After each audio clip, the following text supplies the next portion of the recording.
దేవుడి యొక్క వాక్యం ధ్యానం చేద్దాం. అపోస్తలుల కార్యములు 2వ అధ్యాయం 41-42 వచనాలు చదువుకుందాం. కాబట్టి అతని వాక్యము అంగీకరించిన వారు బాప్తిసము పొందిరి. ఆ దినమందు ఇంచుమించు 3000 మంది చేర్చబడిరి.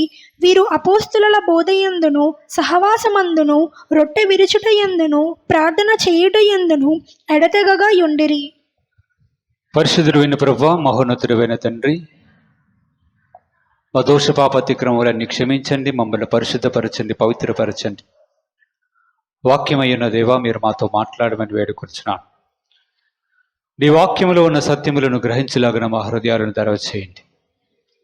నీ సన్నిధిని అనుభవించలాగిన మాకు సహాయం దయచేయమని, మీరే ఘనత మహిమ పొందమని మా ప్రభువును రక్షకుడైన యేసుక్రీస్తు వారి అతి పరిశుద్ధ నామమున వేడుకొనుచున్నాము తండ్రి. ఆమేన్. హల్లెలూయా. అపోస్తలుల కార్యములు 2వ అధ్యాయం 41వ వచనాన్ని మనం చదువుకున్నాం. అపోస్తలుల కార్యములలో యేసు ప్రభు వారి యొక్క శిష్యులు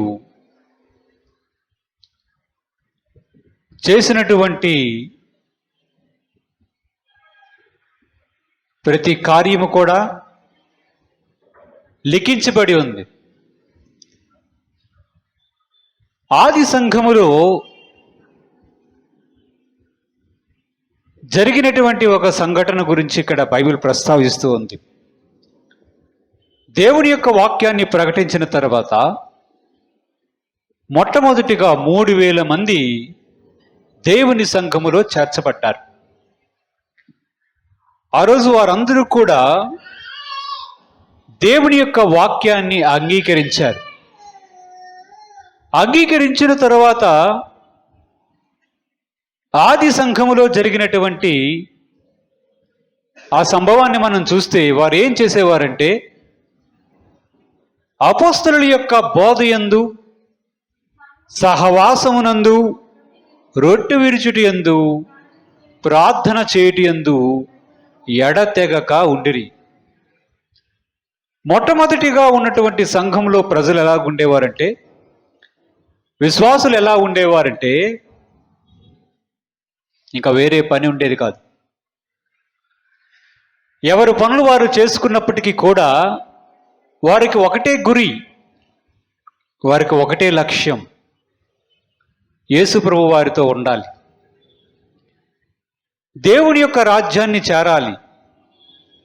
మెస్సయ్య వచ్చాడు, మేము మెస్సయ్యని కనుక్కున్నాం, నజరేయుడు యేసుక్రీస్తే నిజమైన మెస్సయ్య, మా కొరకు ప్రాణం పెట్టాడు. చాలామంది ఆయన తిరిగి లేవడం చూచారు. చూచిన వారిలో శిష్యులు కూడా ఉన్నారు. ఈ శిష్యులు చెప్పినటువంటి బోధ, వారు పరిశుద్ధాత్మతో నిండి అన్య భాషలతో మాట్లాడినటువంటి సంఘటన, ఇంకా చాలా విషయాలు ప్రజలందరూ చూచి దేవుని యొక్క సేవకుడైనటువంటి పేతురు ప్రసంగించినటువంటి ప్రసంగాన్ని విన్న తర్వాత హృదయాల్లో నొచ్చుకొని, మేమేం చేయాలి, మేము కూడా రక్షణ పొందాలనుకుంటున్నాం, మేమేం చేయాలంటే వారందరూ కూడా బాప్తిసం పొందినట్లుగా చూసాం. బాప్తిసం పొందినటువంటి ప్రజలు, దేవుని సంఘంలో చేర్చబడినటువంటి విశ్వాసులు ఎలా ఉన్నారంటే, ఇంక వారికి ఇంకేం పని లేదు, ఒకటే. అపోస్తలులు అనగా యేసు ప్రభు వారి యొక్క శిష్యులు ఏం చెప్తారు, వాక్యం ఏమని చెప్తుంది, ఆ బోధ మాకు కావాలి, ఆ బోధే మాకు కావాలి. శిష్యులందరూ కలిసి ఏం చేసేవారంటే, ఒక్క దగ్గరే ఉండి సహవాసంలో ఉండేవారు. ఒకరితో పాటు ఒకరు ప్రతి దినము కూడా దేవాలయానికి వెళ్ళి విశ్వాసులందరూ కూడుకొని ఏకంగా దేవునికి స్తుతియాగము చేస్తూ, దేవుణ్ణి స్తుతిస్తూ, దేవుని యొక్క వాక్యాన్ని వింటూ, రొట్టె విరుచుటి యందును ప్రభు యొక్క బల్లారాధనలో పాల్గొంటూ, ఇంకా అవసరమైనప్పుడు, అవసరం లేనప్పుడు, సమయం అనక అసమయం అనక ప్రార్థన చేస్తూ ఉండేవారంట. చూడండి, ఇది ఆది సంఘములో ఉన్నటువంటి ఒక గొప్ప విషయం. మనం అక్కడ 4 విషయాలను చూడగలుగుతాం. మొట్టమొదటిది అపొస్తలుల యొక్క బోధ.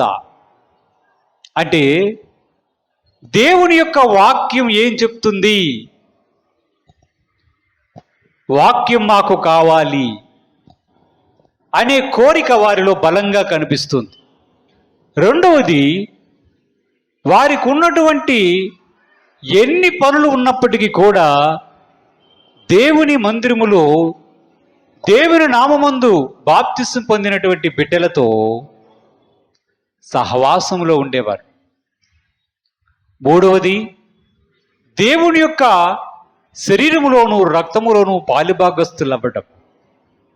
ఇంకా అవసరమైతే దేవుని సన్నిధిలో కూర్చుని ప్రార్థన చేస్తూ ఉండడం. ఇది అందుకే ఆది సంఘంలో ఎలా ఉండిందంటే విశ్వాసులు అంతకంతకు దేవుని సన్నిధిలో చేర్చబడడం మనం చూస్తాం. వారిలో ఒకటే కోరిక ఉండేది, బలమైన కోరిక. ఎలాగైనా దేవుని సన్నిధిలో ఉండాలి అని. ఈ వాక్యాన్ని మనం ధ్యానిస్తున్నప్పుడు మనకు అనేక మంది బోధకులు కానీ దేవుని యొక్క సేవకులు కానీ చెప్తున్నటువంటి ముఖ్యమైన విషయం ఏంటంటే, ఒక సంఘానికి ముఖ్యమైన 4 స్తంభాలు ఏంటంటే దేవుని యొక్క వాక్యం, సహవాసం, రొట్టె విరుచుట కార్యక్రమం, అలాగే ప్రార్థన చేయడం అనేది మనకు కనిపిస్తుంది. అపొస్తలుల కార్యములు 2వ అధ్యాయం 44 నుంచి 46 వచనాన్ని మనం చదువుకుందాం. విశ్వసించిన వారందరూ ఏకముగా కూడి తమకు కలిగినదంతయు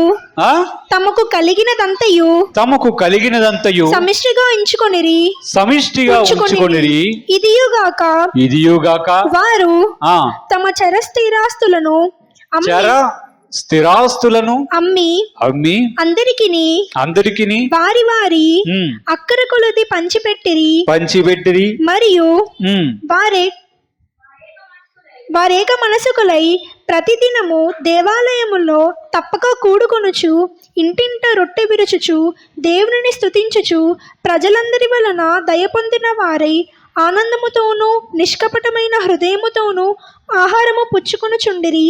మరియు ప్రభు రక్షణ పొందుచున్న వారిని అనుదినము వారితో చేర్చుచుండెను. ఏం జరిగింది? వారి యొక్క సహవాసం ఎలా ఉందో చూడండి. సహవాసం అంటే ఏంటి?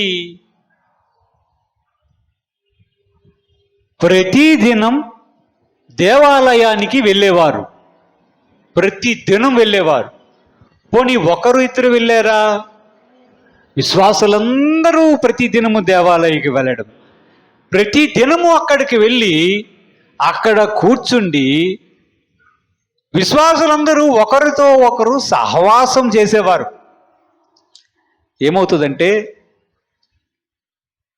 సాధారణంగా దేవుని బిడ్డలతో సహవాసం కొనసాగిస్తూ ఉంటే అలాగా విశ్వాసులకి రక్షణ విషయమైన ఉత్సాహం కలుగుతుంది.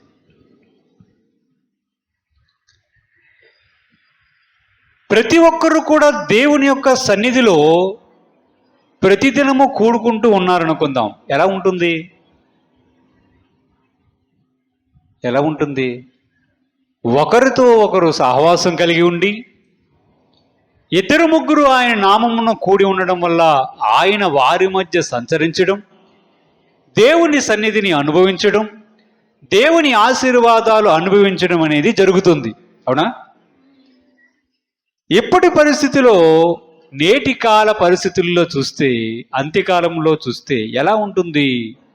చాలా వరకు ఎలా కనిపిస్తుంది మనకి? అయితే చాలామంది ఆదివారం వస్తాము, లేదా కొంతమంది రాకుండా ఉండిపోతారు, లేదా సపోజ్ ఏదో దుబాయో ఏదో దేశానికి వెళ్ళిపోయారు అనుకుందాం. వారు మరలా దేవుని సన్నిధిలోనికి రావడం ఏ సంవత్సరానికో, ఏ 6 నెలలకో ఎప్పుడో రావడం, ఇలాగ ఉండడం వలన వారిలో దేవుడు వారికి అనుగ్రహించినటువంటి ఆ రక్షణ ఆనందాన్ని సంపూర్తిగా మనం చూడలేకపోవచ్చు. కానీ ఇక్కడ వాక్యంలో చెప్తుంది ఏముందంటే, దేవుణ్ణి స్తుతిస్తూ ప్రజలందరి వల్ల దయ పొందిన వారై ఆనందముతోను నిష్కపటమైన హృదయముతోను ఆహారం పుచ్చుకుంటూ ఉన్నారు. ప్రతిదినము రక్షణ పొందుచున్న వారు వారితో పాటు కలుస్తూ ఉన్నారు. వారి యొక్క సహవాసం ఎలాగుందంటే అందరికీ ఒకటే ఇల్లులాగా ఉంది. ఇక అందరూ అనుకున్నారు అమ్మేద్దాం, మనకున్నవన్నీ అమ్మేద్దాం అని భావించి వారికి ఉన్నటువంటి స్థిరాస్తులు, ఇల్లు, పొలాలు, స్థలాలు, నాకు తెలిసి బంగారం అంతా అమ్మేసి ఇంక ఏమి వద్దు, దేవుని సన్నిధిలో ఉందాం, దేవుని సన్నిధిలోనే మనం గడుపుదాం అనే ఒక స్థిరమైన ఆలోచనకు, నిర్ణయానికి వచ్చి దేవుని బిడ్డల సహవాసాన్ని కోరారు. దేవునికి స్తోత్రం చెల్లిద్దాం. హల్లెలూయా. అది సహవాసం అంటే, అది సహవాసం అంటే. ఆ సహవాసంలో ఎలా కనిపిస్తుందో తెలుసా? ఆనందంగా ఉంటుంది. ప్రతిరోజు ఒక 100 మంది ఒక స్థలంలో కూడుకొని ఒక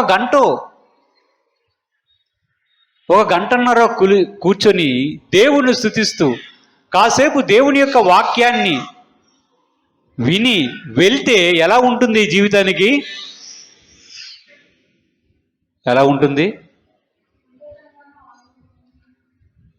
ఎప్పుడో ఒకప్పుడు వచ్చిన దానికి ఎలా ఉంటుంది? నిరుత్సాహంగా ఉంటుంది. అసలు యేసు ప్రభు వారి దగ్గరికి ఎందుకు వచ్చాం అనే పరిస్థితికి కూడా వెళ్ళిపోవచ్చు.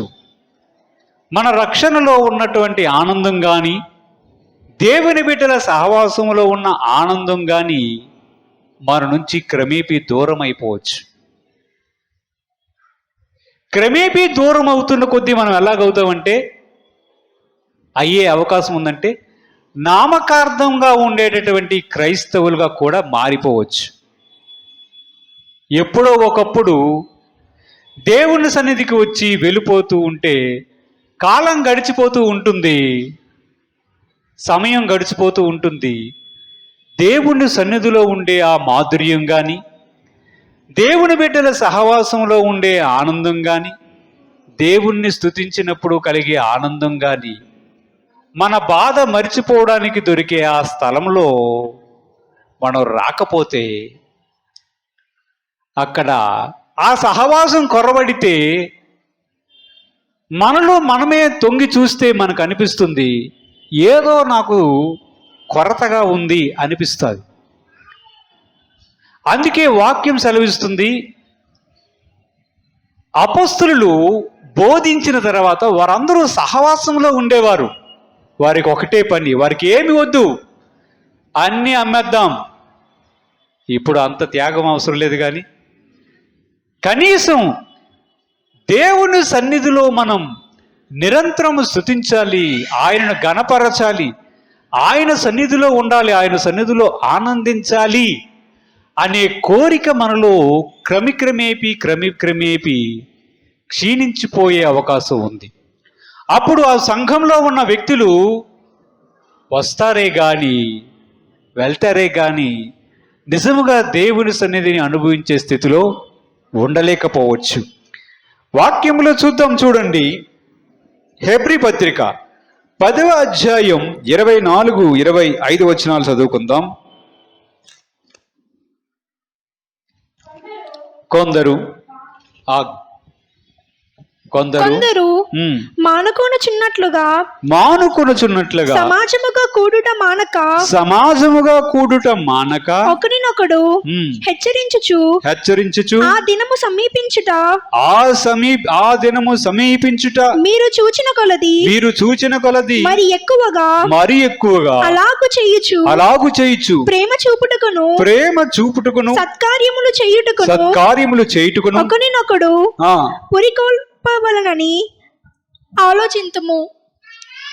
పురికొల్పవలనని ఆలోచింతుము అంటే ఏం చెప్తున్నాడు వాక్యంలో? ఆ దినము సమీపించిన కొలది ఇంకా ఎక్కువగా సమాజంగా కూడవలసి ఉన్నది. ఏముంది? ఏ దినం? కాలాన్ని బట్టి చూస్తుంటే ప్రభు యొక్క రాకడ సమీపిస్తూ ఉంది. అపొస్తలుడైన పౌలు హెబ్రీయులకు రాసినటువంటి పత్రికలో చెప్తున్నాడు, కొందరు సమాజంగా కూడడానికి ఇష్టపడడం లేదు. వాక్యంలో ఆయన చెప్తున్నాడు, మీరు ప్రభు యొక్క రాకడ సమీపిస్తున్న కొద్దీ మీరేం చేయాలంటే ఇంకా ఎక్కువగా కూడుకోవాలి, ఇంకా ఎక్కువగా దేవుని బిడ్డల సహవాసంలోనికి రావాలి. సహవాసంలో అంటే అందరూ కలిసి వచ్చి ఏదో మాట్లాడుకోవడానికి కాదు, వారందరూ కలిసి దేవుని నామములో కూడుకోవాలి అని చెప్తూ ఉన్నాడు. అంటే ప్రభు యొక్క రాకడ సమీపిస్తున్న కొద్దీ ఏం చేయాలి? ప్రజలు, విశ్వాసులు ఇంకా ఎక్కువగా కూడుకోవాలి, ఇంకా ఎక్కువగా కూడుకోవాలి. దీనికి ఒక చిన్న ఉదాహరణ చెప్పాలంటే, 2 బొగ్గులు మండుతున్నాయి. ఇంకొక బొగ్గు అక్కడి నుంచి దూరం చేస్తే, 3 బొగ్గుల్లో నుంచి ఒక బొగ్గు దూరం చేస్తే ఏమవుతుంది? ఆ బొగ్గు క్రమక్రమేపీ అది చల్లారిపోతుంది. మనకు యేసు ప్రభు వారి దగ్గరికి వచ్చినప్పుడు ఉన్నటువంటి ఉత్సాహం, ఆయనను రక్షకునుగా అంగీకరించినటువంటి సందర్భంలో ఉత్సాహం, ఇప్పుడు మనకున్న ఉత్సాహం ఒక్కసారి పరిశీలన చేద్దాం. ఎలా ఉంది? ఎలా ఉంది? అలాగే ఉందా? అలాగే ఉంటే దేవుడికి స్తోత్రం. యేసు ప్రభు వారిని మొట్టమొదటిగా రక్షకునిగా అంగీకరించినప్పుడు సాధారణంగా మనం చూసేది ఏంటంటే 24 గంటలు యేసు ప్రభు వారి యొక్క నామాన్ని స్తుతించడం. ఈరోజు ఎక్కడ ప్రార్థన ఉంది, ఈరోజు ఎక్కడ కూడుకుంది, బయట పలానా పాస్టర్ గారు మీటింగ్ పెడుతున్నారట, అక్కడికి వెళ్దాం, ఇలాంటి పరిస్థితి ఉండేది. ప్రభు యొక్క నామంలో బాప్తిసం పొందినప్పుడు ఎలా ఉండేదంటే, అయ్యగారు మాకు బాప్తిసం వచ్చి రక్షణ పొందిన తర్వాత ఎలా ఉండేదంటే, ఒక ఊరిలో ఒక రోజు మీటింగ్ అయ్యేది, అక్కడికి ఒక 2-3 రోజుల్లో వేరే దగ్గర మీటింగ్ అయ్యేది, తర్వాత ఎక్కడో ఒక దగ్గర ఎవరింటిలో ఒకరింటిలో గృహ కూటములు జరుగుతూ ఉండేవి. మీకు నెల అంతా చూస్తే ఎక్కడో ప్రార్థన, లేదా బయట ప్రార్థన, ఎవరి ఇంటిలోనో ప్రార్థన, ఇలాగ జరుగుతూ ఉండేది. అప్పుడు ఎలా ఉంటుంది? ఆదివారం మాత్రమే ప్రార్థన, ఆ 2 గంటలు మాత్రమే ప్రార్థన, వచ్చాము, అప్పుడు కూడా మనస్ఫూర్తిగా సంతోషంగా దేవుని ఆరాధించకుండా వెళ్ళిపోతాం. ఇంకా వ్యక్తికి ఏమనిపిస్తుంది? దేవుని సన్నిధిలో ఉన్నటువంటి ఆ మాధుర్యము కానీ, ఆ ఆనందం కానీ మనకు దూరం అయ్యే ప్రమాదం ఉంది. మనలో దేవుని సన్నిధికి వెళ్ళాలనే కోరిక కూడా క్రమేపీ తగ్గిపోవచ్చు. అలాంటి అవకాశం ఉంది కనుక వాక్యం సెలవిస్తుంది. అపొస్తలుడైన పౌలు గారు ఒక 2000 సంవత్సరాల క్రితమే చెప్పాడు, మీరు కాలం సమీపిస్తున్న కొద్దీ, ప్రభు యొక్క రాకడ సమీపిస్తుంది, మీరు అంత్యకాలంలో ఉన్నారు అని మీకు తెలుస్తూ ఉంటే మీరు గమనించవలసిన విషయం ఏంటంటే, ఇంకా ఎక్కువగా కూడుకోండి, వీలైనంత ఎక్కువగా సహవాసంలోనికి రండి. సహవాసం అనేది క్రైస్తవ సంఘానికి ఉన్న 4 స్తంభాల్లో ఒకటి. ఇది చాలా ముఖ్యమైనది. మీరు సపోజ్ ఆంధ్రప్రదేశ్లో ఉన్నారు కనుక ఏదో తెలుగు చర్చిలోనికి వెళ్ళగలుగుతారు, అవునా? మీరు కానీ ఏదైనా ఉద్యోగం చేసి సపోజ్ ఏ మహారాష్ట్రో, ఏ ఢిల్లీయో, ఏ బొంబాయో ట్రాన్స్ఫర్ అయిపోయి వెళ్ళిపోయింది అనుకుందాం. అక్కడ మీకు దగ్గరగా ఏ తెలుగు చర్చు కనిపించదు. ఎక్కడో ఉంటాయి. మీరు చర్చికి వెళ్ళాలనుకుంటారు, కానీ మీకు వెళ్ళడానికి అవ్వదు. ఏదైనా దేవుని మందిరమే కదా, ఏదైనా దేవుని సంఘమే కదా అని మీరు అక్కడికి వెళ్తారు. వారు చెప్పేది మీకు అర్థం కాదు. వారు పాడిన పాట కూడా మీరు పాడలేరు. అదే మరాఠీలోనో, ఏ పంజాబీలోనో, ఏ ఒడియాలోనో పాడుతూ ఉన్నారనుకోండి, మీకు మ్యూజిక్ తప్ప ఇంకేమీ అర్థం కాదు. మీ మనసు ఎలాగైపోతుందంటే, మీ మనస్సులో సంతృప్తి అనేది కలగదు. వెళ్ళిన ఆదివారం కూడా మీకు నిరుత్సాహంగా ఉంటుంది. ఇప్పుడైతే యూట్యూబ్లు, టీవీల్లోన దేవుని యొక్క వాక్యాలు వస్తున్నాయి కాబట్టి నేను వినేసి సంతృప్తి చెందుతాను అంటే అది కొంతవరకు మనకి సంతోషం కలిగిస్తుందేమో, కానీ వాక్యం సెలవిస్తుంది సహవాసంలోనికి రావాలి. పాస్టర్ గారు ఎక్కడో యూట్యూబ్లో చెప్పారు అనుకోండి, మీరు సహవాసంలోకి వెళ్తారా? అది సహవాసం అవుతుందా? అది సహవాసం అవుతుందా? ఫోన్తో దగ్గరగా ఉండొచ్చేమో, టీవీకి దగ్గరగా ఉండొచ్చేమో, వారు చెప్పిన దైవవాక్యాలు మనం వినొచ్చేమో, కానీ మనకు మాత్రం పక్కన పలకరించేవాడు, ఎదురుగా వందనాలు చెప్పేవాడు ఎవ్వరూ లేకపోతే అసలు ఏం జరుగుతుంది? ఆ పరిస్థితి మీరు ఊహించలేనిది. ఒకానొక సందర్భంలో ఢిల్లీలో ఉండేటప్పుడు, ఆ ఉద్యోగం చేస్తునేటప్పుడు నాకు అలా కనిపించింది. ఎక్కడికి వెళ్తాం? ఎక్కడికైనా వెళ్ళామనుకోండి, ఆ పద్ధతి, ఆ ఆరాధన క్రమం అంతా చూస్తారు. మీకు సంతోషంగా ఉంటుంది, దేవుని సన్నిధిలో ఉన్నట్టు ఉంటుంది, కానీ మీ మనసులో ఏ సంతృప్తి, ఏ విధమైన ఆనందం కూడా మీకు కలగదు. కాకపోతే అక్కడ కూడా ప్రభు ఉంటాడు, కానీ మీకు ఆ సంతృప్తి, ఆనందం కలగదు. ఆదివారం మాత్రమే మనం ఆరాధన చేసి దేవుని స్తుతిస్తూ ఉన్నాం అనుకోండి, నలుగురుగా కూడి ఆరాధిస్తూ ఉన్నాం అనుకోండి, మనకు సంతోషం కలగవచ్చు. కానీ అది ఇంకా మనము సహవాసాన్ని ఎక్కువ చేసి దేవుని సన్నిధిలో ప్రార్థన చేయడానికి మనం పూనుకుంటే మనలో ఇంకనూ రెట్టింపు ఉత్సాహం కలుగుతుంది. నశించిపోయే ఆత్మల పట్ల మనకు భారం కలగడానికి కూడా అవకాశం ఉంటుంది. ప్రతి విషయంలో దేవుని సన్నిధిలో ఉండాలనే కోరిక మనలో రగులుకుంటుంది. వాక్యములో చూద్దాం, అపొస్తలుల కార్యముల్లోని మనం చూసాము, అక్కడ ప్రభు యొక్క వాక్యం సెలవిస్తుంది, ఆది సంఘములో ప్రధానమైనటువంటి స్తంభాలు ఏంటంటే సహవాసం. రెండవది దేవుని యొక్క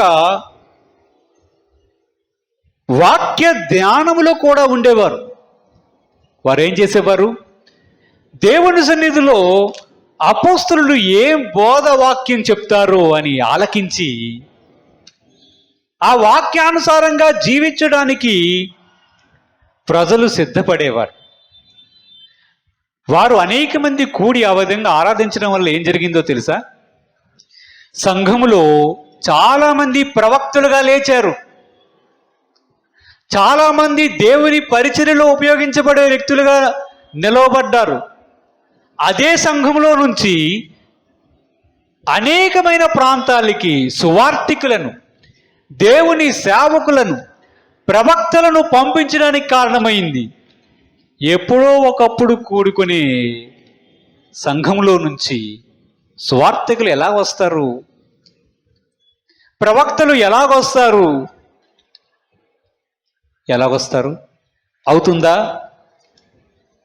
అవుతుందా? ఇంకా వాక్యంలో మనం చూస్తే, మనం మనుషులతో, వ్యక్తులతోనే సహవాసం కాదు. మీరు కానీ వాక్యంలో చూస్తే మనము దేవునితో కూడా సహవాసంలోనికి రావడం అనేది జరుగుతుంది.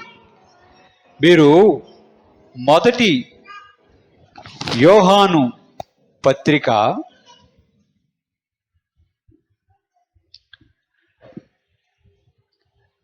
1 యోహాను పత్రికలో కూడా ప్రభు యొక్క వాక్యం సెలవిస్తుంది.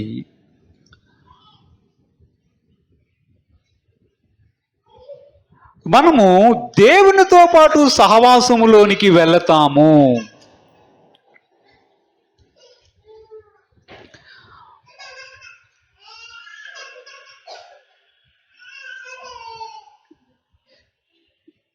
దేవుని యొక్క వాక్యంలో మనం ఇంకొక వచనాన్ని కూడా చూద్దాం. చూడండి, అపొస్తలుల కార్యములు 6వ అధ్యాయం 1 నుంచి 3 వచనాలు ఒక్కసారి చదువుకుందాం. ఆ దినములలో శిష్యుల సంఖ్య విస్తరించినప్పుడు అనుదిన పరిచర్యలో తమలోని విధవరాండ్రను చిన్న చూపు చూచిరని హెబ్రీయుల మీద గ్రీకు భాష మాట్లాడు యూదులు సనుగుసాగిరి. అప్పుడు 12 అపోస్తలులు తమ యొద్దకు శిష్యుల సమూహమును పిలిచి, మేము దేవుని వాక్యము బోధించుట మాని ఆహారము పంచిపెట్టుట యుక్తము కాదు. కాబట్టి సహోదరులారా, ఆత్మతోనూ జ్ఞానముతోనూ నిండుకొని మంచి పేరు పొందిన 7 మనుషులను మీలో ఏర్పరచుకొనుడి. మేము వారిని ఈ పనికి నియమింతుము. వాక్యంలో చూస్తే మనకు అనిపిస్తుంది, మొట్టమొదటిగా ఉన్నటువంటి సంఘంలో ప్రజలందరూ చేరారు కదా, వారికి ఇప్పుడు ఏంటి పని? వారందరికీ వండి పెట్టాలా, వంటలు వండుకోవాలి, భోజనాలు సిద్ధపరచుకోవాలి. ఇక్కడ ఏంటంటే అందరూ ఒకే ప్రాంతం నుంచి వచ్చిన వారు కాదు. కొంతమంది గ్రీకు భాష మాట్లాడేవారు ఉన్నారు, కొంతమంది హెబ్రీయులు ఉండేవారు. వారు గ్రీకు భాష మాట్లాడినటువంటి మా స్త్రీల మీద చిన్న చూపు చూస్తున్నారు. వారికి సరిగ్గా ఆహారాన్ని పంచి పెట్టడం లేదని సరిగారంట. సరిగితే అపోస్తలుల దగ్గరికి తీసుకుని వచ్చారు. అపోస్తలుల దగ్గరికి తీసుకుని వస్తే అపోస్తలుల దగ్గరికి వస్తే వాళ్ళు ఏమన్నారు చెప్పండి? అయ్యా, మమ్మల్ని దేవుడు పిలిచింది దేనికో తెలుసా? వాక్యం చెప్పడానికి పిలిచాడు, ప్రార్థన చేయడానికి పిలిచాడు. మేము ఈ వంటలన్నీ వడ్డించుకుంటే మేము ఎప్పుడు వాక్యం చెప్తాం, మేము ఎప్పుడు ప్రార్థన చేస్తాం? కాబట్టి ఒక పని చేయండి, మీలో పరిశుద్ధాత్మతోను నిండిన వ్యక్తులు ఎవరైనా ఉంటే, మంచి పేరు గల వ్యక్తులు ఎవరైనా ఉంటే, ఈ భోజనాలు వడ్డించుకునే సెక్షన్ దగ్గర వారిని పెడదాం. మేమైతే ఈ వంటలు వడ్డించుకోవడం, ఈ భోజనాలు వడ్డించుకోవడం చేస్తే మేము ఎప్పుడు సువార్త ప్రకటిస్తాం, మేము ఎప్పుడు ప్రార్థన చేస్తాం? మాకు ప్రభువు చెప్పింది వాక్య పరిచర్య చెయ్యమని, ప్రార్థన చేయమని మాకు చెప్పాడు కనుక ఈ పనిలో మేముండం అని తేల్చి చెప్పేశారు. దేవుడికి స్తోత్రం, హల్లెలూయా. మంచి పని చేశారా? ఆ పనిని వేరే వారికి అప్పచెప్పేశారు. ఎందుకంటే వారికి తెలుసు, సంఘానికి కావలసినటువంటి 4 స్తంభాలలో ఒకటి సహవాసం అయితే ఇంకొకటి ఏంటి? ప్రార్థన. కాబట్టి ఎలా అయితే కుదిరేదిలాగా లేదు, అసలు పిలిపే ఎక్కడికో పోతుంది. ఇంకేం చేశారా అంటే వడ్డించుకున్నాం, గిన్నెలు తోముకున్నాం, కడిగాం, పడుకున్నాం, లేచాం, ఈ పనిలోనే ఉండిపోతామని వారు ఒక ఆలోచన చేసి ఈ పనికి వేరే వారిని పెడతాం, మా పని దేవుడు ఇచ్చినటువంటి పిలుపు వేరే గనుక కొంతమందిని మీరే ఏర్పరచుకోండి అని చెప్తే కొంతమందిని తీసుకొని వస్తే వారిని ఆ పనికి వారు ప్రార్థన చేసి నియమించి, ప్రార్థన చేయడానికి, వాక్య పరిచర్య చేయడానికి అపోస్తలులు తమను తామును ప్రత్యేకపరుచుకున్నారు. మనం చేయవలసిన పని ఏంటంటే సంఘానికి కావలసినటువంటి ఇంకొక స్తంభం ప్రార్థన గనుక మనం కూడా ప్రార్థన చేసుకోవడానికి సమయాన్ని ఏర్పరచుకోవాలి. ఎలాగైనా సమయాన్ని ప్రత్యేకపరుచుకోవాలి. మనలో మండుచున్నటువంటి ఆ దీపం, మనలో యేసుప్రభు వారి మీద ఉన్నటువంటి ప్రేమ, యేసుప్రభు వారి కోసం నిలబడాలనే తపన రగులుతూ ఉండాలి.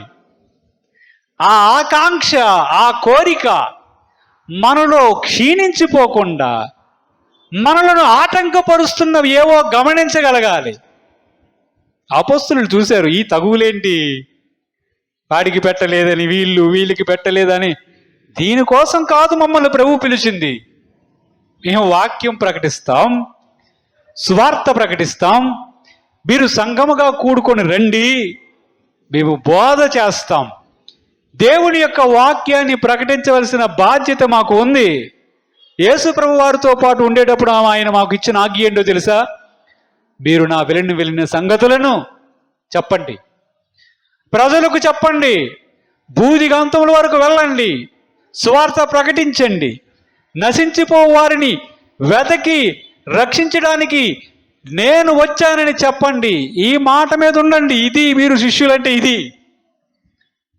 ఆ మాటను జాగ్రత్తగా గమనించి ఆది సంఘము ప్రారంభ దశలోనే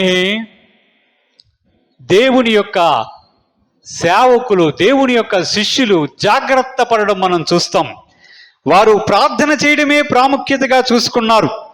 చూడండి, అపోస్తుల కార్యముల్లోని 4వ అధ్యాయములో మనం 29 నుంచి 31వ వచనాన్ని ఒక్కసారి చదువుకుందాం. ప్రభువా ఈ సమయమునందు వారి బెదిరింపులు చూచి రోగులను స్వస్థపరచుటకును నీ పరిశుద్ధ సేవకుడైన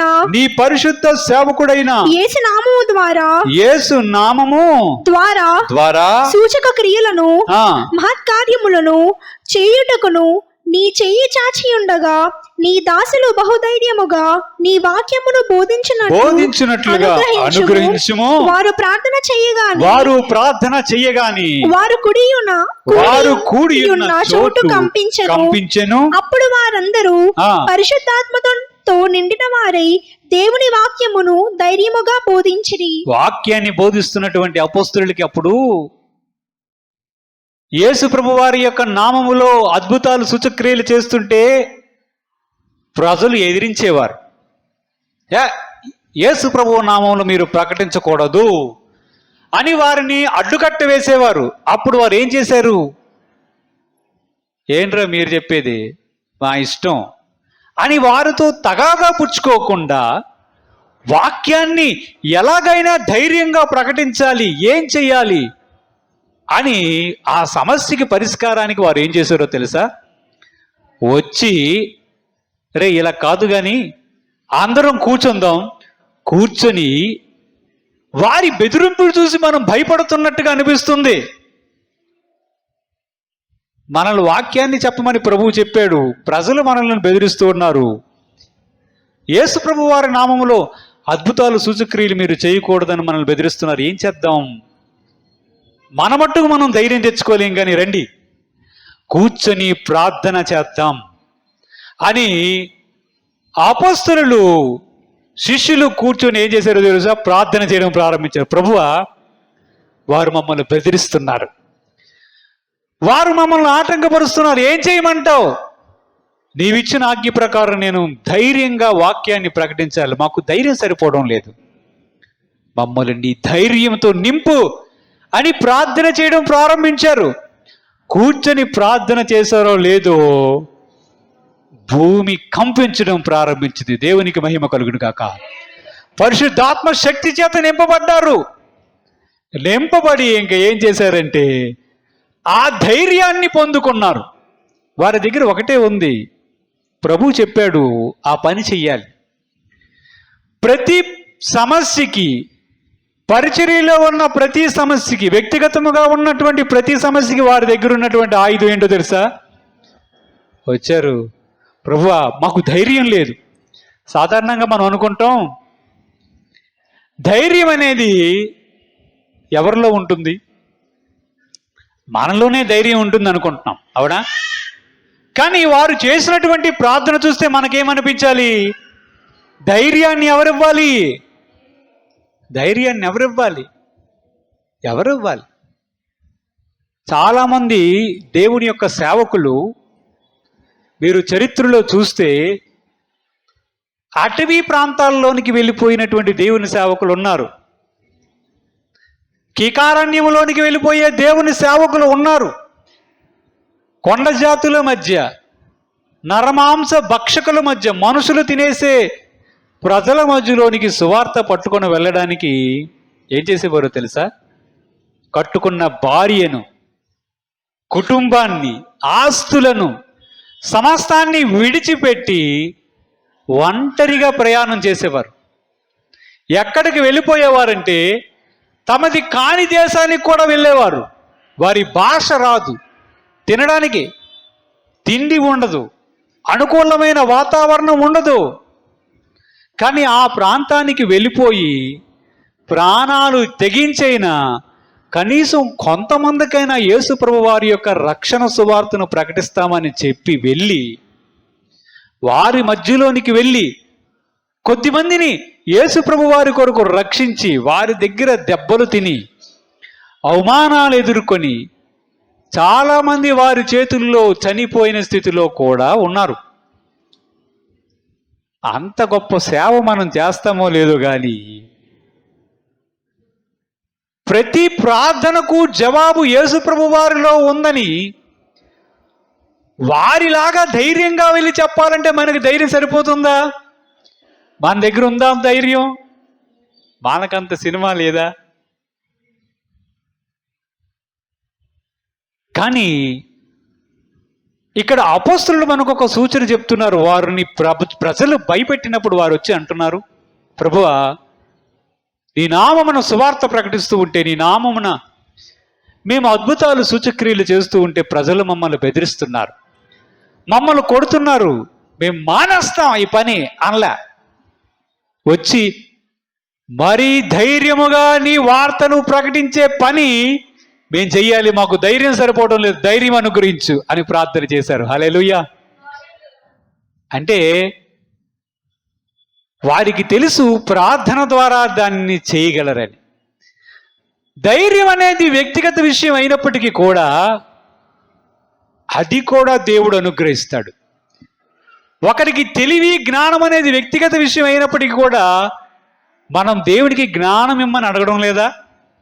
అడుగుతున్నామా లేదా? చదివితే జ్ఞానం వస్తుందా? చదివితే జ్ఞానం వస్తుందంటే ఈ పాటికి మనం అందరం ఐన్స్టీన్లు అయిపోయి ఉండాలి, అవునా? శాస్త్రవేత్తలు అయిపోయి ఉండాలి. మనకి నిన్న చదివిందే ఈరోజు మళ్ళా గుర్తుండదు, అవునా? అంటే బుద్ధి, జ్ఞానం, సర్వసంపదలు, పరాక్రమం, ధైర్యం, తెలివి, జ్ఞానం సమస్తము యేసు ప్రభు వారి యొద్దే ఉన్నాయి. దానికి పొందుకోవడానికి ఏకైక మార్గం ప్రార్థన. అందుకే వారు చూశారు దీనికి సమాధానం, పరిష్కారం ప్రభు వద్దే ఉందని వెళ్ళి ప్రార్థన చేస్తే భూమి కంపించిందంట. అపొస్తలుల కార్యములు 12వ అధ్యాయం 5వ వచనాన్ని కూడా ఈ సందర్భంలో చదువుకుందాం. అపొస్తలుల కార్యములు 12వ అధ్యాయం 5వ వచనాన్ని చూద్దాం. పేతురు చెరసాలలో ఉంచబడెను. సంఘమైతే అతని కొరకు అత్యాసక్తితో దేవునికి ప్రార్థన చేయుచుండెను. సంఘమైతే అత్యాసక్తితో దేవునికి ప్రార్థన చేస్తున్నారు. పేతురు గారిని హేరోదు అనే ఒక వ్యక్తి తీసుకొని వెళ్ళి జైల్లో వేశాడు. జైల్లో వేస్తే సంఘం ఏం చేస్తుందో తెలుసా? అయ్యా, మా పేతురయ్య గారిని చెరసాలలో వేశారు. ఆ హేరోదుకు భలే సరదాగా ఉంది. ఎవరైనా యేసు ప్రభు వారి యందు నమ్మికుంచిన వారిని పట్టుకొని జైల్లో వేస్తూ ఉంటే ఆనాటి కాలంలో యేసు ప్రభు వారిని వ్యతిరేకించే వారికి, అనగా యూదులకు బహు సంతోషం కలుగుతుందని చూశాడంట హేరోదు గారు. రాజైన హేరోదు చూసి, అబ్బా, నా ప్రజల సంతోషమే నాకు చాలా ముఖ్యం, కాబట్టి ఎవడెవరిని వేద్దామా అని చూసుకుంటూ ఒక్కొక్కడిని లోపలేసేవాడు. యోహాను సహోదరుడైన యాకోబును ఒకరోజు పట్టుకొని ఖడ్గము చేత చంపించాడు. యేసు ప్రభు వారి యొక్క శిష్యుడే. ఇది చూస్తుంటే యూదులు గొప్ప సంతోషపడిపోతున్నాడు. రాజు చూశాడు, ఆహా, ప్రజలు సంతోషపడుతున్నారు, జైల్లో వేస్తే ఇంకా సంతోషపడతారని పేతురు గారిని లోపలేస్తే సంఘం ఏం చేస్తుంది? వారికి ఒకటే తెలుసు, కోర్టు మెట్లు తెలీదు, లాయర్లు తెలీదు, పోరాటం తెలీదు. భారతదేశంలో ఇది ఏం చేస్తాం? ఏదైనా సమస్య పరిష్కారం వస్తే ఏం చేస్తాం? అయితే బలహీనులమైతే ఒక నోరు మూసుకొని ఒక దగ్గర కూర్చుంటాం, అంతేనా? బలవంతులమైతే డబ్బుంటే కోర్టు ఎక్కుదాం, న్యాయం కావాలని కోరుతాం, అవునా? కానీ వారికి తెలిసింది ఒకటే ఒకటి, మాకేమీ తెలియదు, మా దేవుడు ఏదైనా చేయగలడు. మాకొకటి తెలుసు, ప్రార్థన చేస్తాం, ప్రార్థన ద్వారా ఏదైనా సాధించగలమని ప్రార్థన చేయడం మనకు బైబిల్లో కనిపిస్తుంది. తర్వాత ప్రభు తన దేవుని యొక్క దూతను పంపించి పేతురు గారు విడిపించినట్లుగా చూసాం, అవునా? అందుకే ఆది సంఘములో ఆ ఉజ్జీవం కనిపించింది, ఆది సంఘములో దేవుని కోసం బ్రతకాలనే కోరిక కనిపించింది.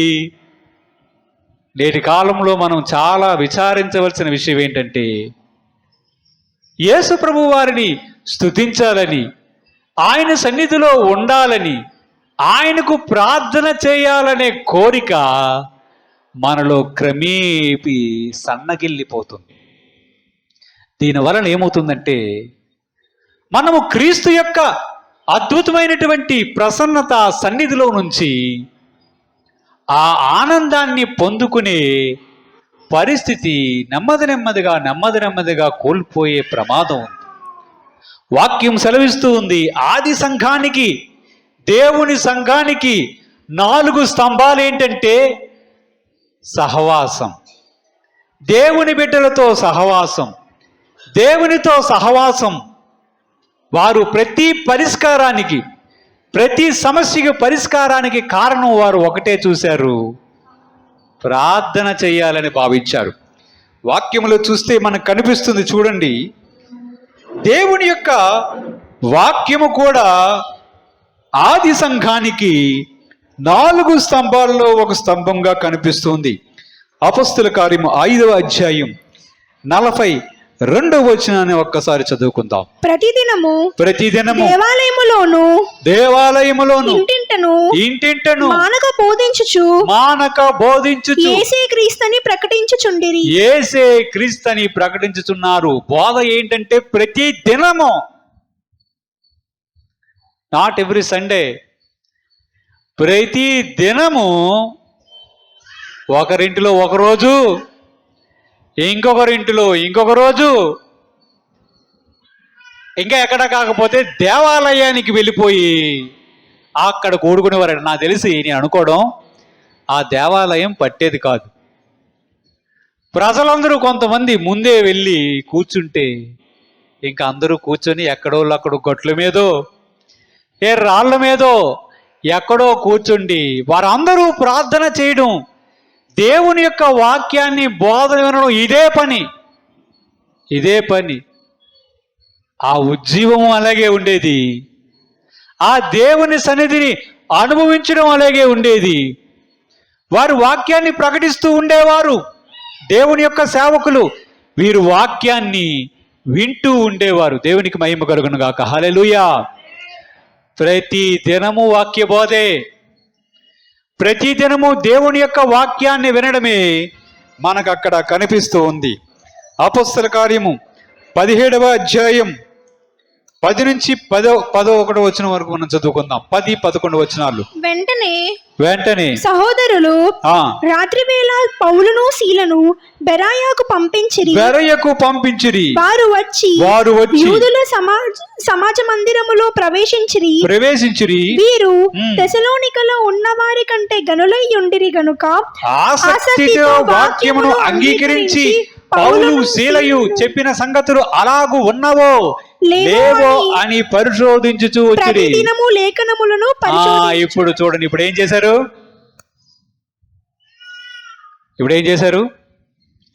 పౌలు శీలను అనే దేవుడి యొక్క సేవకులు ఉన్నారు. వారిని అక్కడ ఒక దగ్గర హింసించారని వాళ్ళు ఏం చేశారో తెలుసా? బెరయా అనే ఒక ఊరికి వచ్చారు.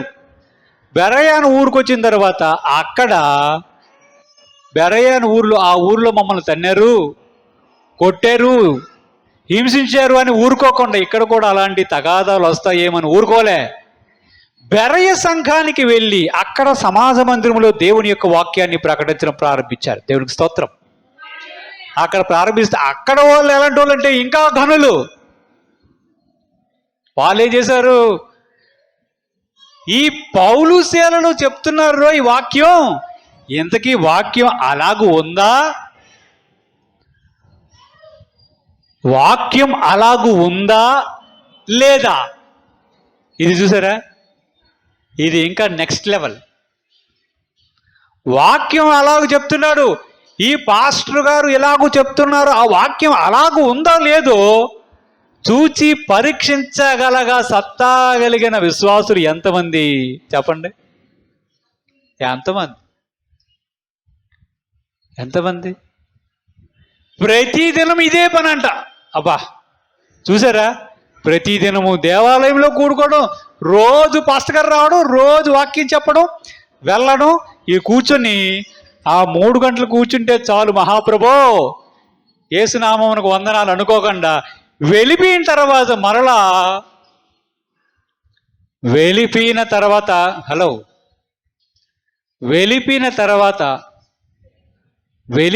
తర్వాత ఏం చేసేవారు తెలుసా? ఎంతకీ విడిచిపెట్టని పాస్టర్ గారికి వందనాలు చెప్పి ఇంటికి వెళ్ళిపోలేదంట. చూసారా, వెళ్ళిపోయిన తర్వాత ఏం చేశారు తెలుసా? మళ్ళా బైబిల్ తీసి ఈ పౌలు శీలులు చెప్పిన సంగతులు అలాగున్నాయా లేదా? ఈ వాక్యానికి ఇదేనా అర్థం? ఇంకేమైనా ఉందా? తప్పుగా ఏమైనా చెప్పారా? మనల్ని ఏమైనా త్రోవ తప్పిస్తున్నారా? వాక్యంలో ఉన్న భావం చెప్పడం లేదా? పాస్టర్ గారు ఏదైనా దురుద్దేశంతో చెప్పాడా? నన్ను దృష్టిలో పెట్టుకుని చెప్పాడా? నా దగ్గర నుంచి డబ్బులు ఏదైనా రాబట్టాలని చెప్పాడా? ఏంటదే? ఏం చెప్తారు? నాకు ఒకరు ఈ టీవీ కార్యక్రమానికి స్పాన్సర్ చేయడానికి డబ్బులు ఇచ్చారు, దేవుడు వారిని ఆశీర్వదించి ఒక ఉద్యోగాన్ని ఇచ్చారు, ఇలా చెప్పేది ఎలా ఉంటుంది అంటే నేను కూడా డబ్బులు ఇస్తే నాకు కూడా ఉద్యోగం వస్తుందేమోని ధనాన్ని ఆపేక్షించి ఏ వాక్యము చెప్పేవారు కాదు. విన్నారా? అలాగ చెప్పేవారంటే దేవుని సత్యవాక్యమును సరిగా విభజించి ఉన్నది ఉన్నట్లుగా చెప్పి దేవుని ప్రజలను బలపరిచే సంఘం. ఆ విశ్వాసులు ఎలాంటి ఘనులో చూడండి. అలాగుండాలి, ఆ స్థాయికి చేరాలి. అవుతుందంటారా? మన వల్ల అవుతుందా?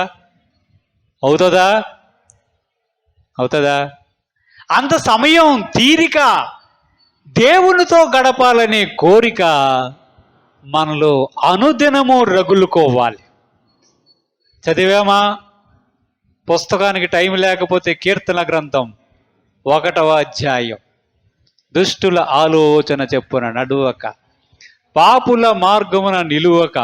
హల్లెలూయా, ఆమేన్. ప్రభువా, ఈరోజు వాక్యము చదివి తిని నిండారుగా నన్ను దీవించుము, ఆమేన్. అంతే. చిన్నప్పుడు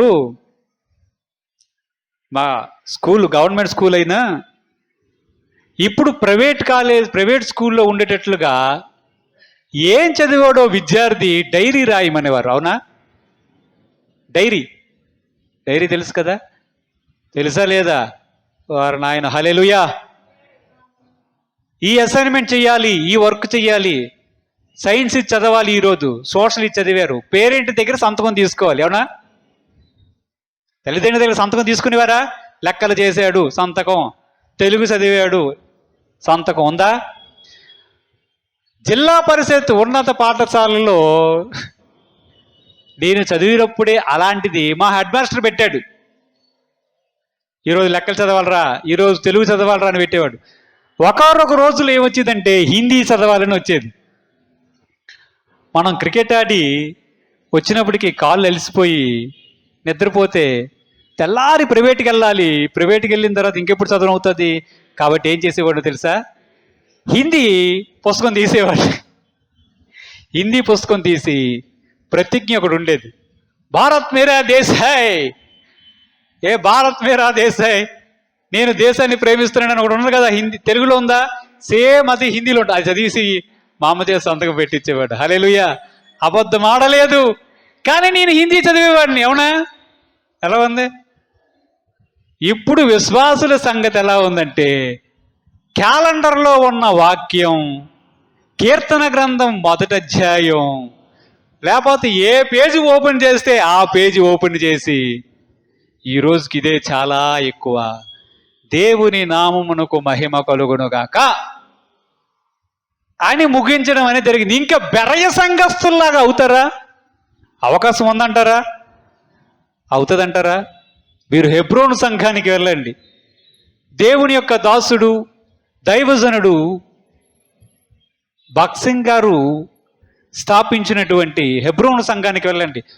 ఉదయం ప్రారంభమవుతుంది చర్చ్. ఉదయం ప్రారంభమవుతుంది తెలుసా? ఉదయం 8కో 9కో ప్రారంభం అయితే సాయంత్రం 4, 5 అయినా సరే అక్కడే ఉంటారు. అక్కడే భోజనాలు, అక్కడే ప్రార్థన, అక్కడే వాక్యం, 3 వర్తమానాలు, రొట్టు విరుచుట, సహవాసం, దేవుణ్ణి ఆరాధించడం, ఇవన్నీ అక్కడే జరుగుతాయి. అలాగా నడిపిస్తే చర్చికి ఎంతమంది వస్తారో, ఎక్కడ తక్కువ సమయం అవుతుందో. ఇంకా మనం ఎలా చెప్తారంటే, చాలామంది విశ్వాసులకి టైం టేబుల్ ప్రకారంగా చెప్పాలండి. పిల్లలకైనా ఎంతసేపు వాక్యం ఎక్కుతుంది? పిల్లలకి స్కూల్లో టైం పీరియడ్ ఎంత ఉంటుంది? 45 నిమిషాలు.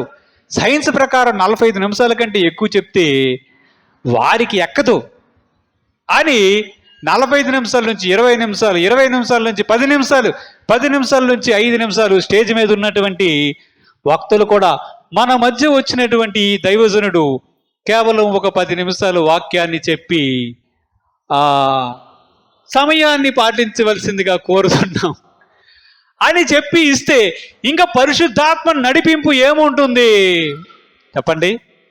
10 నిమిషాలు, 5 నిమిషాలు చెప్తే ఇంకొక 5 నిమిషాలు ఎక్స్ట్రా చెప్తే కొన్ని చర్చిలు ఏంటి తెలుసా? కొన్ని చర్చిలు ఎలా ఉంటుందో తెలుసా? కిందనున్నటువంటి సంఘ పెద్దలు, పాస్టర్ గారు ఆపేస్తారు. నిజం నేను చెప్తుంది. పాస్టర్ గారు, మన చర్చి పేర్లు అవసరం లేదు, కానీ సంఘ పెద్దలే, సంఘంలో ఉన్నటువంటి వ్యక్తులే ఎవరైతే అక్కడ కూడా ఎలక్ట్ చేయబడతారు. ప్రెసిడెంటు, సెక్రటరీ, ట్రెజరర్, సంఘ సభ్యులను వ్యక్తులను ఏరుకొని వాళ్ళు కూర్చొని అక్కడ చూస్తుంటారు అనమాట. పాస్టర్ గారు ఎన్ని గంటలకు ప్రారంభించాడు? ఓకే, 45 నిమిషాలు కదా, చూపిస్తారు. చాలా దారుణమైన పరిస్థితి జరుగుతూ ఉంటుంది. వాక్యాన్ని చెప్పడానికి కూడా ఆ దైవ సేవకుడికి అనుమతి ఇవ్వనటువంటి పరిస్థితి కూడా ఉంటుంది. అది బెర్రయ్య సంఘం ఎలాగవుతుంది చెప్పండి? ప్రతిరోజు ఇంకా పెడితే ఇంకా ప్రజలు పారిపోతారేమో. ఎవరు రమ్మన్నారు దేవుని సంఘానికి? దేవుని సేవకుడికి చెప్పడానికి ఒక 5-10 నిమిషాలు అటువైపు అయితే ఏమైపోతుంది? అలా కూడా ఆలోచించరు. ప్రతిరోజు 45 నిమిషాల కంటే ఎక్కువ చెప్తాడా? కొన్నిసార్లు 45 నిమిషాలు ముందు చెప్తాడు కదా. అవునా? మనం ఇంటికి పోయి చేయాల్సినటువంటి అర్జెంటు పనులు, కార్యక్రమాలు ఏమున్నాయి? వాక్యాన్ని తీరికగా విని దాన్ని జీర్ణించుకొని, వాక్యం ఎలాగో చెప్తుంది, దేవుడు ఎలాగో మాట్లాడుతున్నాడు, ఈ విషయాన్ని నేర్చుకుందామనే తృష్ణ, కోరిక క్రమక్రమేపీ విశ్వాసుల్లో తరిగిపోతుంది, కనుమరుగైపోతుంది. అందుకే 20 నిమిషాలు, 10 నిమిషాలు అంతే. యేసుప్రభు వారు కొండ మీద ప్రసంగం చేసినప్పుడు శిష్యులు కిందను కూర్చునేటప్పుడు ప్రజలు అక్కడికి వచ్చి తండోపుతండాలుగా బహుజనులు వచ్చి కూర్చొని ఆయన యొక్క మాటలకు, దయగల మాటలకు, అధికారముతో చెప్పిన మాటలకు ఆశ్చర్యపడుతూ వింటూ కూర్చుండేవారు. ప్రభువు చెప్పాడు, ఈ ప్రజలు నేటికి 3 దినముల నుంచి నా దగ్గరే ఉన్నారు, వారికి తినడానికి ఏదైనా పెట్టండి అన్నాడా లేదా? అన్నాడా? 3 దినములు కానీ చెప్తే జనాలు ఏమైపోతారో తెలుసా? పారిపోతారు. బెర్రయ్య సంఘస్థులు కాదు, పారిపోవడమే. అందుకే మనలో ఉజ్జీవం కానీ జీవము కానీ కనిపించదు, మనలో ఆ ఉత్సాహం కనిపించదు, క్రీస్తు కొరకు జీవించాలనే కోరిక కూడా కనిపించదు. మనము సమయాన్ని ఏర్పరచుకోలేము, తీరికను కల్పించుకోలేము. ఎందుకంటే మనలో అది సన్నగిల్లుతుంది. మనలో దేవుని పట్ల ఉన్న మొదటి ప్రేమ సన్నగిల్లిపోతుందేమో చూసుకోవాలి. అపోస్తలుల దగ్గరికి వచ్చి, ఇదిగో మా గ్రీకు భాష మాట్లాడే యూదుల మీద మీ హెబ్రీలు యూదులు మాకు అన్నం సరిగ్గా పెట్టలే, ఎవడరా ఈ తగాదాలని తెచ్చింది, వండించుకోండి రా, వడ్డుకోండి, మీరే పెట్టుకోండి, మీరు చూసుకోండి. మాకు దేవుడు చెప్పిన పని ఏంటంటే ప్రార్థన చేయమని చెప్పాడు, సువార్త ప్రకటించడానికి మమ్మల్ని పిలిచాడు, మనుషుల పట్టు జాలర్లుగా చేయడానికి పిలిచాడు. ఈ గిన్నెలు దొర్లించుకోవడం, బోర్లించుకోవడం, మీకు పరుపులేయడాలు, ఈ ఉతుక్కోవడాలు మీరు చేసుకోండి. ఆ పని దేవుని ఆత్మచేత నింపబడిన ఎవరైనా సూపర్విజన్ చేసుకుంటారేమో చేసుకోండి. మేము దేవునితో గడపాలి, దేవునితో ఉండాలి అని నిర్ణయానికి వచ్చి ప్రత్యేకపరుచుకొని దేవుని కోసం పని చేయడానికి సిద్ధపడ్డారు. దేవునికి మహిమ కలుగును కాక. హల్లెలూయా. ఆది సంఘంలో మనం చూస్తాం, సహవాసం ఉంది, దేవుని బోధ ఉంది. ఉందా లేదా? 2వ తిమోతి పత్రిక 2వ అధ్యాయం 1 నుంచి 2 వచనాలు చదువుకుందాం. 2వ తిమోతి పత్రిక. నా కుమారుడా, క్రీస్తు యేసునందున కృపచేత బలవంతుడవు కమ్ము. నీవు అనేక సాక్షుల ఎదుట నా వలన వినిన సంగతులను ఇతరులకు బోధించుటకు సామర్థ్యము గల నమ్మకమైన మనుషులకు అప్పగింపుము. అపోస్తలులైన పౌలు గారు ఈ మాట తన శిష్యుడైనటువంటి తిమోతికి చెప్తున్నాడు. తిమోతి అనే ఒక వ్యక్తిని అపోస్తలులైన పౌలు గారు దేవుని కొరకు ఒక శిష్యుడుగా, దైవజనుడుగా ఏర్పరచుకున్నాడు. యేసుప్రభు వారి యొక్క శిష్యుడు కాదు. ఎవరు? తిమోతి అనే వ్యక్తి యేసుప్రభు వారి యొక్క శిష్యుడు కాదు. అపోస్తలులైన పౌలు గారు సువార్త చేసిన తర్వాత సంఘములో చేర్చబడినటువంటి ఒక యవ్వనస్తుడు, ఆయన పేరు తిమోతి. ఆ తిమోతిని అపోస్తలులైన పౌలు గారు సిద్ధపరిచాడు. ఆయనకు వాక్యాన్ని బోధించాడు. అనేక మంది మధ్య ఇదిగో వాక్యం ఇలాగూ చెప్తుంది, దేవుని సత్యం ఇలాగుంటుంది, ఇలాగూ మనం సేవ చెయ్యాలి అనే విషయాలను బోధించి తిమోతిని ఒక దైవజనుడుగా తయారు చేశాడు. హల్లెలూయా. ఆ దైవజనుడుగా చేసినటువంటి తిమోతికి ఇప్పుడు చెప్తున్నాడు, నా కుమారుడ తిమోతి, నువ్వు చేయవలసిన పని ఒకటి ఉంది, చెప్పనా? నేను నీకు అనేక మంది మధ్య దేవుని యొక్క వాక్యాన్ని బోధించి నిన్ను దైవజనుడుగా చేశాను. అవును కదా? నువ్వు ఇప్పుడు ఏం చేయాలో తెలుసా? నీవు నడిపిస్తున్నటువంటి సంఘములో ఎవరైనా నీలాంటి వారు ఉన్నారేమో చూడు. చూసారా? ఏంటి? నీలాంటి వారు ఎవరైనా ఉన్నారేమో చూడు, నమ్మకమైన గలవారు ఎవరైనా ఉన్నారేమో చూడు, వారికి నీవిప్పుడు చెప్పు. ఇది వారికి నీవిప్పుడు చెప్పు. వారికి నీవు నా వలన వినిన బోధను వారికి చెప్పు. వారిని ఇప్పుడు బోధకులుగా తయారు చెయ్యు. ఇది ఎలా ఉంది? అది నెక్స్ట్ లెవెల్. బోధ వినడమే ఎక్కువైన ఈ సందర్భంలో బెరయ సంఘస్థుల్లాగా బోధను పరీక్షించేవారెవరు? వాక్యం ఉన్నది ఉన్నట్లుగా చెప్తున్నాడో లేదో చూసే జనాభా ఎవరు? 5 నిమిషాలు ఎక్కువైతేనే వాచీలు చూసుకొని పాస్టర్ గారు దిగిపోండి అని చెప్పే సంఘములో బోధకులు తయారవుతారా? తిమోతీలు వస్తారా? తిమోతి ఇంకొక తిమోతిని తయారు చేయగలడా? వాక్యం సెలవిస్తుంది, ఇది మన ఊహ కాదు. వాక్యం విన్నటువంటి మీరే వాక్యాన్ని ఇతరులకు బోధించే స్థాయిలోనికి రావాలి. ఇతరులను వాక్య పరిచర్యకు బోధకులుగా సిద్ధపరిచే స్థాయికి రావాలి. ఎప్పుడొస్తాం? ఎప్పుడవుతుంది? వారానికి ఒక్కసారి వచ్చే వారితో అవుతుందా? 2 గంటలు కూర్చుని వినే వెళ్ళే వారితో అవుతుందా? అవ్వదు. అందుకే ఆది సంఘములో సంఘాలు విస్తరించబడ్డాయి, విశ్వాసులు బలపరచబడ్డారు, వారిలో నుంచే ప్రవక్తలు వచ్చారు, వారిలో నుంచే శిష్యులు వచ్చారు, వారిలో నుంచే దేవుని సేవకులు వచ్చారు, వారిలో నుంచే వాక్య పరిచారకులు వచ్చారు. ఇప్పుడైతే చర్చికు వచ్చే మొదటి వారే మరలా రావడం మానేస్తారు. వారే బలహీనులుగా ఉంటే ఇంకొకరిని ఎలాగూ బలపరచగలరు? వారే ఆరిపోయే బొగ్గులాగుంటే కొత్తగా వచ్చే బొగ్గులను ఎలా మండించగలరు? వారికి సహవాసం తెలియదు, వాక్యం తెలియదు, ప్రార్థన తెలియదు, దేవుని యొక్క ప్రేమలో స్థిరపడాలనే కోరిక లేదు, దేవుని ప్రేమించే విషయంలో ఆసక్తి సన్నగిల్లిపోతుంది, సమయాన్ని కేటాయించలేరు. దేవునితో ఉండాలనే కోరిక లేనివారు ఏం చేస్తారు? వారి వల్ల ఏమి ప్రయోజనం కలుగుతుంది చెప్పండి? ఏమైనా ఉందా? అట్టి వారి వలన దేవునికి ఏం ప్రయోజనం? ఇంకొక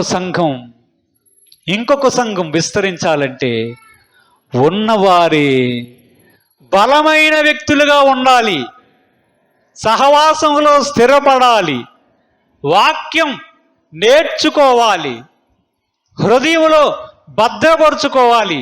అలాగూ ఉన్నవో లేదో పరీక్షించుకోవాలి. ప్రతి విషయానికి ప్రార్థన పరిష్కారంగా ఉందని ప్రార్థన చేసుకోవడానికి, దేవునితో సహవాసం చేసుకోవడానికి తీరిక, ఓపిక, సమయాన్ని ఎలాగైనా కేటాయించుకోవాలి. ఇంకొక 4వ స్తంభం ఆయన రొట్టె విరిచే కార్యక్రమం. ఇది ప్రభువు మనకిచ్చినటువంటి ఆజ్ఞ ఉంది. ఆయన ఏం చెప్పాడు? కొరంథీయులకు రాసినటువంటి మొదటి పత్రిక 11వ అధ్యాయం 26వ వచనాన్ని చదువుకుందాం. మీరు ఈ రొట్టెను తిని ఈ పాత్రలోనిది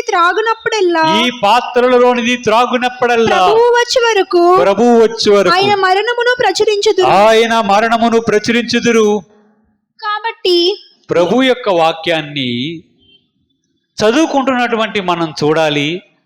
ఆయన శరీరమును, ఆయన రక్తమును ప్రతి విశ్వాసి తను తాను పరీక్షించుకొని యోగ్యమైన రీతిలో తిని తాగాలి. ఇది దేవుడిచ్చినటువంటి ఆజ్ఞ. కొన్ని సంఘములలో నెల యొక్క మొదటి వారంలో ఇస్తారు, కొన్ని సంఘములలో ప్రతి ఆదివారం ఇస్తారు, కొన్ని సంఘములలో దేవునికి మహిమ మరి ఎప్పుడు ఇస్తారో వారికి తెలియాలి. ప్రజలు దేవుని యొక్క శరీరములోను రక్తములోను పాలు పొందులయ్యే కొద్దీ వారు మరింత పవిత్రపరచబడతారు, వారు మరింత దగ్గరికి దేవుని సన్నిధికి చేర్చబడతారు. కొంతమంది అయితే దేవుని యొక్క ఆ బల్లారాధన కార్యక్రమంలో శరీరములోను రక్తములోను పాలిభాగస్వాలని కోరికే లేని ప్రజలుగా కూడా ఉండిపోతారు. వారు దేవుని మందిరానికి వస్తారు, బాప్తిసం పొందుకుంటారు. వారి యొద్దకు ప్రభు యొక్క శరీరం వచ్చినప్పుడు, రక్తం వచ్చినప్పుడు ఇప్పుడు నేను తీసుకోలేనండి అని చెప్పే పరిస్థితి కూడా ఉంటుంది. వీరు ఎలాగూ సంఘానికి ఉన్నటువంటి 4 స్తంభాల్లో ఒక స్తంభమైనటువంటి రొట్టె విరుచుట అనే కార్యక్రమములో లేకపోతే ఎలాగూ వారు బలపరచబడతారు? ఎలాగూ వారు దేవునికి దగ్గరవుతారు? ఎలాగూ వారు దేవుని సంఘములో సత్యానికి సాక్షులుగా స్తంభములుగా నిలుస్తారు? మనం ఆలోచించుకోవాలి. కాలం గడిచే కొద్దీ మనము దేవుని మీద ఉన్నటువంటి ప్రేమ అధికమవ్వాలి.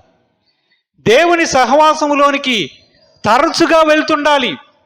దేవుని బిడ్డల సహవాసములోనికి వెళ్ళడానికి ఆసక్తిని కనపరచగలగాలి. వాక్య బోధ యందు, వాక్యం వినడం యందు, వాక్యం చదవటమందు మనము ఆసక్తి కనపరచగలగాలి. దేవుని యొక్క శరీరములోను రక్తములోను పాలిభాగస్తులు అవ్వడానికి ఆసక్తిగా యోగ్యమైన రీతిలో ప్రతిదినము తమను తాము పరీక్షించుకొని దేవుని సంఘములో సత్యమునకు స్తంభములుగా ఉండే ఆ ఆకాంక్ష, ఆ కోరిక, ఆ బలమైనటువంటి ఆశ మనలో రగులుకోవాలి. ఇది ఒకవేళ తరిగిపోతుందేమో అని మనల్ని మనం పరీక్షించుకోవాల్సినటువంటి అవసరం ఎంతైనా ఉంది. ఒక్కసారి ప్రార్థన చేసుకుంటూ పరీక్షించుకుందాం. పరిశుద్ధుడైన తండ్రి, మహోన్నతుడైన ప్రభువా, అవును తండ్రి, సంఘమునకు స్తంభములుగా ఉండవలసిన వారమై ఉన్నాం. నీ సహవాసములోను, నీ వాక్యములోను, నీ ప్రార్థనలోను, నీ శరీరము రక్తము తిని త్రాగుటలోను, నీ సన్నిధిలో ఉన్న ఆనందంలో ప్రభువా మేము ప్రభువా పాలిభాగస్తులు అవ్వాల్సి ఉంది. ప్రభువా మమ్మల్ని క్షమించము. బలహీనలము, అయోగ్యులము, అపాత్రులము దేవా, ఇక మీదట ప్రభువా నీ సన్నిధిలో ఉండి ఆనందించి నిన్ను స్తుతించి నిన్ను ఘనపరిచి నీవిచ్చిన వాక్యమును ధ్యానించుటకును, ప్రార్థన చేసుకొట్టుకు, ఏర్పరచుకొట్టుకు ప్రభువా సగిన సమయమును ఏర్పరచుకున్నట్టుకును అన్ని విధాలుగా ప్రభువా తండ్రి ఉత్సాహముతో మేము తుదమట్టుకు ఉండుటకును మాకు సహాయం దయచేయండి. మా బలహీనతలను ప్రభువా మీరు క్షమించి పరిశుద్ధపరిచి పవిత్రపరిచి ఈ సంఘములో ఉన్న ప్రతి ఒక్క వ్యక్తిని ప్రభువా ఒక తిమోతిలాగా తయారు చేయమని కోరుచున్నాను. ఇదిగో ప్రభువా, ఈ తిమోతీలు అనేక మంది తిమోతీలను తయారు చేయాలి ప్రభువా. ఈ సంఘంలో నుంచి ప్రభువా తండ్రి ప్రవక్తలు రావాలి. ప్రభువా తండ్రి సంఘాన్ని స్థాపించే వ్యక్తులు రావాలి. పరిశుద్ధుడైన ప్రభువా, ఇదిగో ప్రభువా నీ కొరకు పనిచేసే వ్యక్తులు రావాలి. అనేక మంది నశించిపో వ్యక్తుల కొరకు ప్రార్థన చేసే వ్యక్తులు రావాలి. ఆ విధంగా దీవించండి, ఆశీర్వదించండి.